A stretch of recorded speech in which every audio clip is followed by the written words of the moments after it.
आज का टॉपिक है हमारा यानी इंटीग्रेशन बाई पार्ट। और इंटीग्रेशन बाई पार्ट में एक प्रॉब्लम लेके चल रहे हैं और जिसमें आपके पास एक इंटीग्रल को एवल्यूट करने के लिए कहा है जिसको हमने आई मान लिया। इंटीग्रेशन लिखा जिसमें ई पावर एक्स और साथ में sine D X D X I के अकॉर्डिंग आप जैसे ये एक्सपोनेंशियल है, ये ट्रिग्नोमेट्रिक है, तो आई के अकॉर्डिंग इसको पहले आपको मानना होगा फर्स्ट फंक्शन और इससे मानना होगा आपका सेकंड। तो यहाँ पे क्योंकि दो फंक्शन प्रोडक्ट की फॉर्म में लिखें तो integration will happen by part. मैं इस वक्त यानी कि आगे बढ़ूँ और यहाँ पे यानी कि फर्स्ट फंक्शन जो फॉर्मूला है आपका first function integral of second minus differential of first into the integral of second whole bracket फिर आपको dx डालना।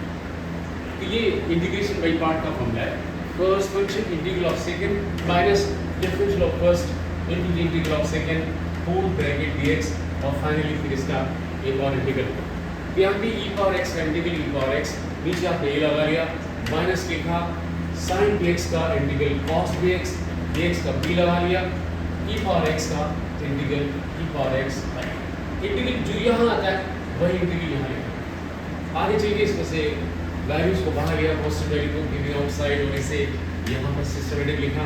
आपके पास क्या बचा e power x cos dx dx बचा।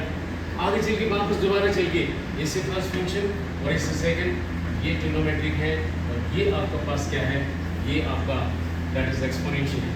तो यहाँ पे यानी कि वापस चला हुआ first function integral of second minus differential of first into the integral of second. इसका इंटीग्रल आपने ये लिख लिया और इसके आगे बढ़े और इसका इंटीग्रल यहाँ पे भी लिख दिया तो cos dx का integral minus b sin dx होगा।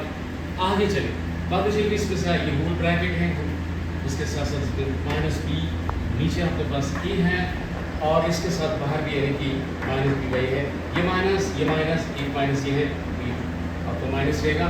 बाकी इससे आप इंसर्ट ले जाए तो यहाँ पे इंसर्ट कर दिया और यहाँ पे भी इस नंबर को इंसर्ट कर लिया ये आपके पास है। तो आप ये देख पा रहे थे जहाँ से हमने शुरू किया वही आई वापस आपके पास दिख रहा है।